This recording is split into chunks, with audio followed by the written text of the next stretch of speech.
Hello, everybody, and welcome to Leadership Lunch Chat with Jen Wilson and myself. And we are here to talk about the issues that we are seeing in the profession over the last week, months, years.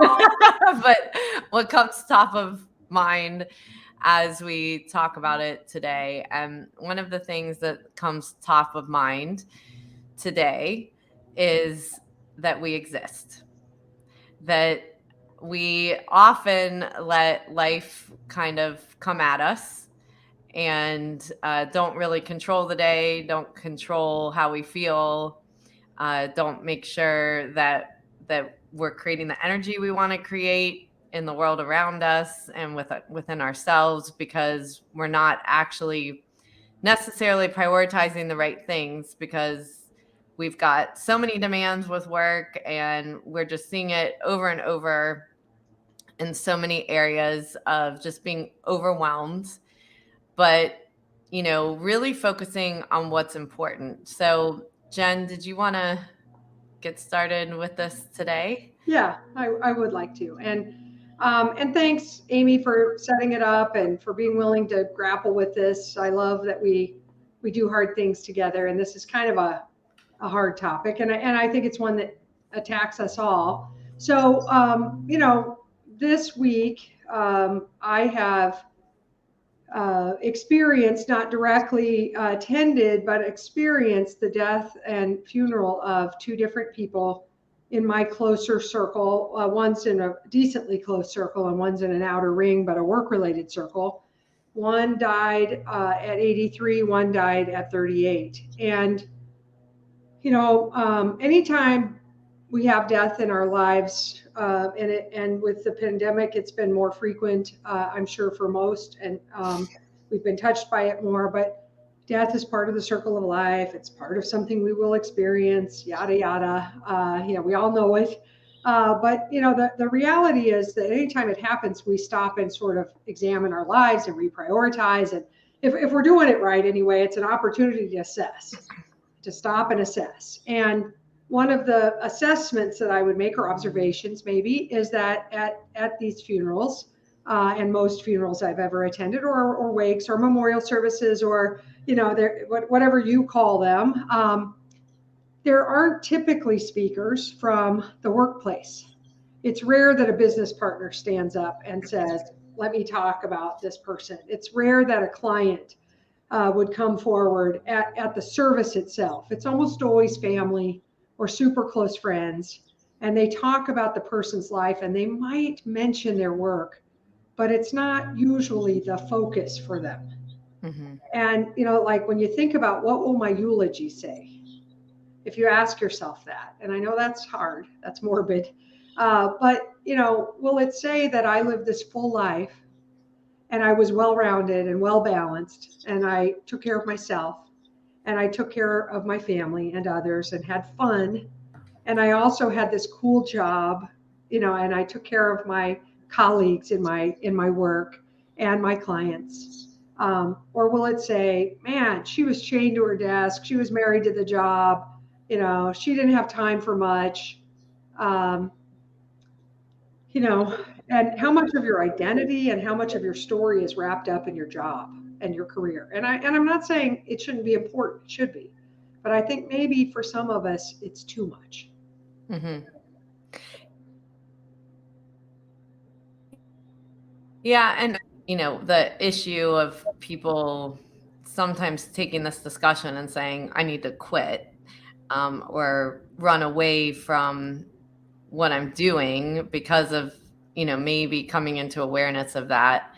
That isn't necessarily the answer when we're going through these moments of observation, of research, and so forth. It's more like, what can I take responsibility in my life to start shifting how I'm feeling and how I'm showing up before I start looking at what someone else can do. And so part of that is, really taking a look at, like, is the balance in your life appropriate between your career goals, your financial goals, your joy, your family, and really kind of balance out those pillars to see if there's anything that's overweighted. And if it is, what do you need to do to shift it? And one of the hardest things to do to shift it is communicate. So a lot of times it's easier to quit. It's easier to stay siloed and complain or individually.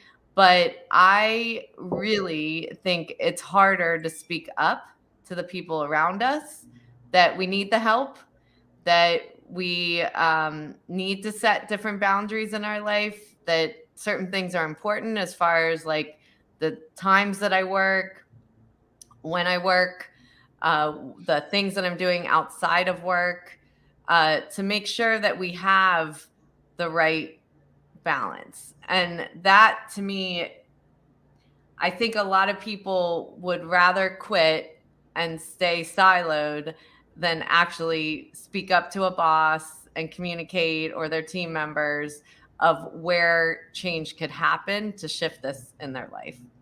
Yes. And maybe it's I'm going to communicate to my boss or my peers where I think they don't have balance too. Maybe I'm actually good at managing it and they're not, and that's the case for some people listening. And Travis, thank you for your condolences. And also, we do have a great profession, and I have great clients and great colleagues too. And who knows, it's possible that my partner Tamara will speak at mine because nobody else in my family can get a word out, and she might be able to. So I don't know. I'm not saying it's not possible that somebody from your work might, my people are close to me. My goodness, I love them. They're part of my tribe, and but yet I have to have a life outside of work. At some point, you have to retire. We don't even need to talk about death. The first death you experience at work, or the biggest death you'll experience at work, is the death of the work. You have to quit. It's time. It's time to retire. It's time to retire means cease to work, by the way. Quit working. And at some point, I know some people don't know that yet. So they say I'm retired, but then they keep showing up at the office for like 10 years.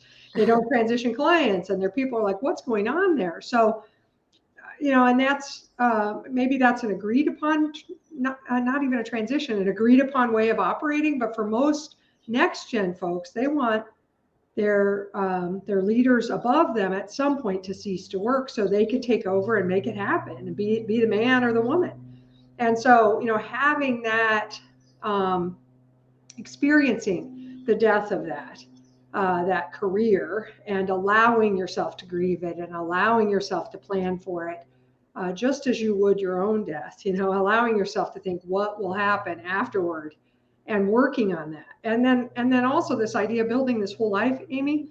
A lot of people are like, well, we're short staffed. Amy and Jen, get real, man. Have you looked at our capacity? We cannot possibly, we'll never get to that place where we're fully balanced. And I know you won't. Sometimes one pillar will be overweighted, but the truth is we've been short capacity in some way or another the whole time I've been doing this, which 22 years is the age of convergence. So that's a story that is true, but that it's an impediment that we can't just let be the reason we don't have balance, or that, so you've got a team sell, team serve, make sure your clients know people besides you so that they will accept service from someone else so you can take meaningful time off. Figure out really, are you paying enough attention at home? When you're at home, are you on the phone? Are you on your laptop? Are you blowing off the home time? So I just think that this is just an opportunity to examine these things. Yeah. And one of the things that I was thinking when you were talking about retirement is I actually think that starts earlier in your career. I can remember it's transitioning between levels, between stages of your career as well. Each time you have to learn how to let go so that you can take on your next best thing, and you also are entrusting people that it's time for them to take where you were at, else you can never go to the next spot. And I feel like a lot of times on this topic of working too much, it's more just not entrusting that next person or that next level to take over what you were doing, as if, and I always try to use the example that, if you quit tomorrow, they'd have to figure it out and someone else would do your work and the business would go on. And so when we take it so personally that there is no other person that can do it than us, and then we move into a leadership position and we're still not ready to let go of that work because we know that client at a different way, and we're worried about our relationship shifting or someone else getting close to somebody. I mean, we have to be honest about what those emotions are for us. It's not just about achieving something. There are things that we are needy of, certain relationships and certain feelings. And I know for me, I can clearly remember a period in my career where it was a loss. And that was when I sold my business, one of my businesses, my accounting practice. And I remember at that point and I was shifting my career into working in tech companies versus client service work. And it was an intentional thing that I wanted to make that change in my career. But I also had read this article that I realized, like, it doesn't make sense for me forever to hold on to that role. Like, someone else needs to take that on so I can then learn and grow again. But you're not going to be the expert when you get into that new role and it's uncomfortable because you've been the one in charge, or that's been your client, or that's been your work. And so we go through these little losses all through our career, and it's learning to let go and to bring the next person forward so that we can take on the next phase, or to create the boundaries that we need to create so that we are present at home, that we are present for ourselves and taking the right amount of time for ourselves. Each thing is a little loss when we do it, but we usually can look back at those things and think that was the right thing. I love it. 100% agreement. And it might be a little loss of relationship, a little loss of sometimes spotlight. You give the spotlight to someone else, you step into the shadows or step onto another spotlight area, and they get to take that spotlight you used to have. And there could be little regret feelings or something, but for sure it's the right thing. I mean, for sure, you'll always look back and say that was the right thing. I was thinking about this too as I was thinking about our subject. And this is kind of a weird twist, but the same goes with the stuff we acquire. Mm-hmm. You spend I've been watching my daughter who recently was married, and all the stuff people give you, which is awesome. You go register and you get lots of stuff. The beginning of amassing, you already got stuff at college, and but now you have a lot of stuff. And then you just spend, you have babies. There's a lot of stuff that comes with babies. And as they grow up, they get stuff. And then that stuff is your stuff too. And, not getting rid of that stuff along the way is unbelievable for what you end up with later. If you don't let it go, you just can't keep all your stuff. Mm-hmm. And you might like it a little bit, like you like your client, or you like that nonprofit that you sit on the board of, or whatever it is. We need to really let go of our stuff, whatever the stuff is, and somebody else will benefit from it. And you're not benefiting from it by hoarding it, or amassing it and then trying to manage it. Organize and manage your stuff, and then we kind of play this thing called poor me. Look at all this stuff I'm trying to manage. And, like I'm victim to this, this is brutal. My job is huge. And, as if it caused itself or something. Right. I'm at cause. I'm 100% responsible. Sorry. Hate to throw that one in again, but comes up almost every time. But as if all this stuff came into our house and we had no control over it, or it came into our job, all these clients, all these yeses we said. So I don't know if you've seen it on Twitter, but I love it. I think it was Nicole Davis that is the person that tweeted it. And I just loved it. And it's that November is supposed to be N-O, capital N-O, Vember. November. What can we say no to, man? And so like every day, if you could just like say a no, go through your calendar for next week and say, no, I'm not doing that. Look at your client base and say, no, we can't do it for that price anymore. No, we can't serve them anymore. No, I shouldn't be serving them. Someone else should. What could we say no to that would give us the space to get those pillars balanced or a little bit better weighting? Yeah. And not feel so much of a loss, instead feel appreciation for what that served during that period of time. So it's appreciation, it's gratitude, rather than looking at it as a negative or a loss. It's like, okay, this served me, this took me into a different direction, but now it's not necessary in my life anymore. Someone else can serve that or take that thing and let it live on with someone else or that client or whatever it is. That you do not have to save the world. And, that is one thing is, I have definitely found working with accountants is they are heartfelt. They will not charge what they're worth because, they feel the need to serve. They feel the need to help. But then underlying that, they're frustrated, they're angry, they feel not appreciated. And so, and then we're giving up time for ourselves or our family. So every time you do that and you give up time